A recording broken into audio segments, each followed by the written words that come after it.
បាទជំរាបសួរខ្ញុំនិយាយអំពីការឡើងនៃខ្លាញ់ triglyceride ហេតុអីបានគាត់ការឡើងខ្លាញ់ triglyceride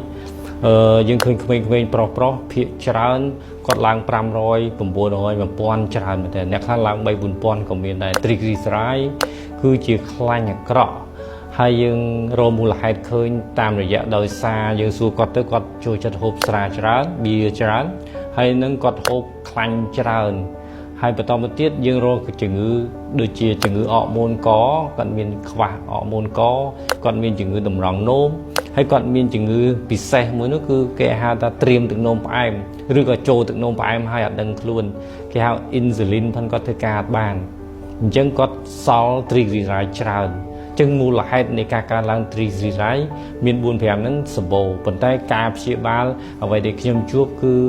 ការព្យាបាលបានត្រឹមត្រូវទេព្រោះអ្នកជំងឺ